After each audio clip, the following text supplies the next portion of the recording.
Well, good morning, everybody. This is Pat Jasmine Gonzalez. Welcome to my channel. Today is Tuesday, August 30. 30 or 29? No, 30, August 30. Last night, I decided to go and see a movie, Blue Beetle. I've been wanting to go and see this movie since I first saw the trailers a few months ago, but I hadn't had the chance.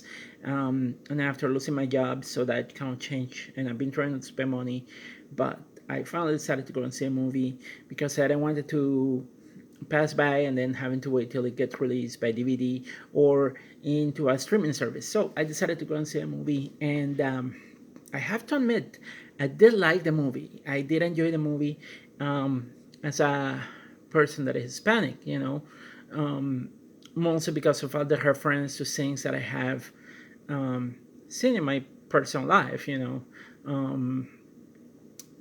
One of the things that I enjoyed was the director is Puerto Rican, and there's a spoiler alert because I'm going to talk about spoilers. So spoiler alert. Yeah, if you don't want spoiler, don't watch the video. But yeah, part of the movie was filmed in Puerto Rico, and I was able to see that relatively quickly, specifically because I went recently to Puerto Rico and I got to see El Morro, which I haven't seen in a long time. I haven't been to El Morro, I think, since high school when they took me for a trip there, and finally I got to see El Morro, go inside again, see the architecture of the Spanish and all that kind of stuff. So definitely you can see Puerto Rico there. Even the house and stuff, some of the houses in the movie where they double as the city of Palmero, I think it is, that take place in the movie of Pluito. Um, they You can see that it's really Puerto Rico, which is great. Like it's fantastic, and that to me was fantastic to see because Puerto Rico being used in films to double as different places is awesome, especially in a superhero movie. Like I never thought that Puerto Rico would make it into a superhero movie, which is awesome. It's amazing, honestly. Um, the other reason that I went to see the movie was because of Solo Marina. He's a actor that's been since season one in Cobra Kai, and I have enjoyed watching Cobra Kai, the series. I used to be both when I was younger. I saw the original Karate Kid with Ralph Macchio, and I was able to convince my dad to put me into learning Taekwondo just to defend myself. And so definitely, I was happy to see the actor being playing Blue Beetle, Jaime Reyes. Is he the only Latino superhero out there? No, there are other Latino and Hispanic superheroes um, in each of the universes, but um, this is the first time that I see DC bring into the big screen a Hispanic superhero. Um, and you only see them in comic books. Like, for example, I follow the Avengers lately, and I purchase comic books of the Avengers. And Robbie Reyes, he's the newest Ghost Rider, and he's Hispanic. He's also Mexican too. So I know that he's not the only Hispanic or Latino superhero out there, but this is the first Hispanic superhero that gets a movie in the big screen. So I think that to me is important. I could be wrong, but I think that's to me it's important that it comes from a comic book company, and this is the first time that they put a movie based on that character and the fact that he's Latino and Hispanic. The movie, if you are not Hispanic, you may probably miss a few of the jokes. I noticed that in movie here theater because I was laughing at some things, but people were kind of like laughing at it. Possibly because they weren't aware of those things. There are a few things that you should know. Number one, you should know about Maria la del Barrio. Maria la del Barrio was a telenovela. My abuelita used to watch that telenovela, and with my sister, Maria la del Barrio. Um, it's a telenovela, and it's about this poor girl that somehow ended up becoming rich because she pretty much got adopted and taken by to work in a family of a rich business person. And in the movie, there are a lot of jokes about Mariela del Barrio being used through the movie, through the whole movie.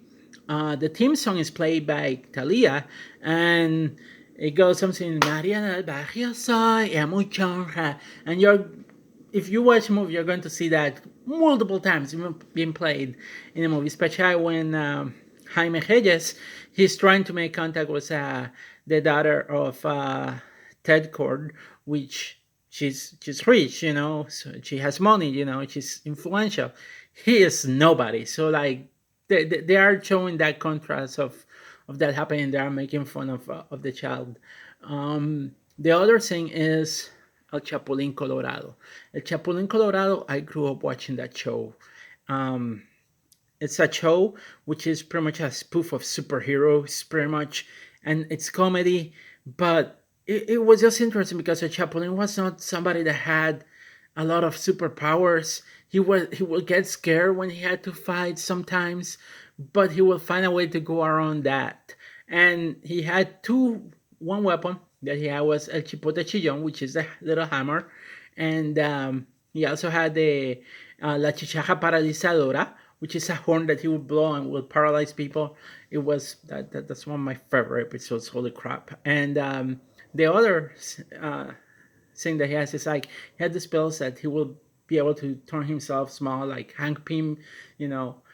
In that man, he will be able to turn small. So Chapulin had some pills that he will take the pills and he will turn very small. And there were a few episodes. There was an episode called "Donde está el duende," which is one of my favorite episodes, and it's about him. He goes into this world where there are tiny little uh, duendes as clowns and as a circus. So like yeah, it's if anybody, and that episode has a great song too. It's called Todos los Payasos. So definitely recommend if you can find those episodes, watch them or at least become familiar with the Chapulin. And it was funny because George Lopez characters Jaime, who plays Jaime uncle, he says, "Oh, I got a way that I can do that, and magnetize the cameras," and he called it El Chapulín, and I'm like, "Oh, I know where this is going." And then in the screen they shoot to the guards, and they're watching the screens. Out of a sudden, in the screen,